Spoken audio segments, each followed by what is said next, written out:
Big boss Tamil season 8 അപ്ഡേറ്റുകളിലേക്ക് പോകാം. അപ്പം നമുക്ക് ലഭിക്കുന്ന റിപ്പോർട്ടുകൾ വെച്ച് ഈ ഒരാഴ്ച വർഷിനി വെങ്കിട്ട് എവിക്റ്റായി എന്നാണ് അറിയുന്നത്. ഏതാണ്ട് 100% നമുക്ക് വിശ്വസിക്കാൻ കൊള്ളുന്ന സോഴ്സിൽ നിന്നാണ് ഇൻഫോർമേഷൻ ലഭിച്ചിരിക്കുന്നത്. അതുപോലെ തന്നെ ഇന്നത്തെ സാറ്റർഡേ എപ്പിസോഡിൻ്റെ ഷൂട്ട് കഴിഞ്ഞിരിക്കുന്നു. ഇനി സൺഡേ എപ്പിസോഡിൻ്റെ ഷൂട്ടാണ് ആഫ്റ്റർനൂൺ നടക്കാൻ പോകുന്നത്.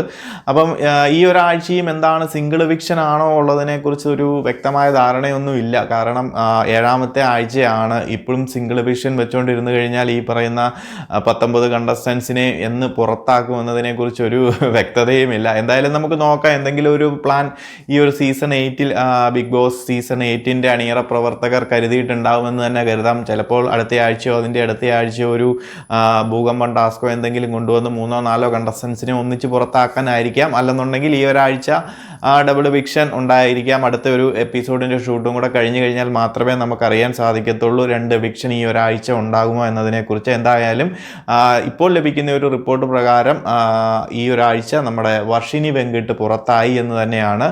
നമ്മുടെ അൺഒഫീഷ്യൽ വോട്ടുകളൊക്കെ നോക്കിക്കഴിഞ്ഞാലും നമുക്കറിയാം വർഷിനി വെങ്കിട്ടിന് വോട്ട് കുറവായിരുന്നു. അതുപോലെ തന്നെ സാച്ചന, ആനന്ദി എന്നിവർക്ക് വോട്ട് കുറവാണ്. അപ്പം സാച്ചനയൊക്കെ ഈ ഒരാഴ്ചയും എസ്കേപ്പ് ആയി എന്നാണ് എനിക്ക് തോന്നുന്നത്. അതുപോലെ തന്നെ ആനന്ദിയും നമുക്ക് നോക്കാം, ഡബിൾ എവിക്ഷൻ ഉണ്ടെങ്കിൽ ആരായിരിക്കും പുറത്തേക്ക് പോകുന്നത്. ഇല്ലെന്നുണ്ടെങ്കിൽ ഈ ഒരാഴ്ചയും സാച്ചനയും അനന്തിയും എസ്കേപ്പ് ആയിരിക്കുകയാണ്. നമ്മുടെ ബിഗ് ബോസ് സീസൺ 8 പ്രേക്ഷകർക്കൊക്കെ സാച്ചന എവിക്റ്റ് ആകണമെന്ന് തന്നെയായിരുന്നു ആഗ്രഹം. അതുപോലെ പറഞ്ഞിട്ട് കാര്യമില്ല, വോട്ടിങ്ങിൽ നോക്കുമ്പോൾ ചെറിയൊരു വ്യത്യാസങ്ങൾ മാത്രമേ ഉള്ളൂ സാച്ചന, ആനന്ദി അതുപോലെ തന്നെ വർഷിനി എന്നിവർക്കൊക്കെ.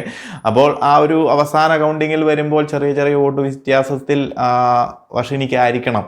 ഏതായാലും വൈൽഡ് കാർഡ് 6 പേര് വന്നതിൽ 2ാമത്തെ ആളും പുറത്തായിരിക്കുകയാണ്. കഴിഞ്ഞ ആഴ്ച റിയ പുറത്തേക്ക് പോയിരുന്നു. ഈ ഒരാഴ്ച ഇപ്പം വർഷിനിയാണ്. ശിവകുമാറും പുറത്തേക്ക് പോകേണ്ട ഒരു കണ്ടസ്റ്റൻ്റ് ആയിരുന്നു. പക്ഷേ എങ്ങനെയോ കഴിഞ്ഞ നോമിനേഷൻ ഫ്രീ പാസ് ഈ ഒരാഴ്ച ബോയ്സിന് കിട്ടിയത് കൊണ്ട് തന്നെ ശിവകുമാർ എസ്കേപ്പ് ആയിരിക്കുകയാണ്. അല്ലെങ്കിൽ ശിവകുമാറിനായിരുന്നു ഏറ്റവും കുറവ് വോട്ട് അൺഒഫീഷ്യൽ പോളുകളിലൊക്കെ നോക്കുമ്പോൾ കാണുന്നത്. എന്തായാലും ശിവകുമാറിൻ്റെ ഭാഗ്യമെന്ന് തന്നെ പറയാം, രക്ഷപ്പെട്ടിരിക്കുന്നു. നമുക്ക് നോക്കാം. അപ്പോൾ കൂടുതൽ അപ്ഡേറ്റുകളുമായി അടുത്തൊരു വീഡിയോയിൽ കാണാം.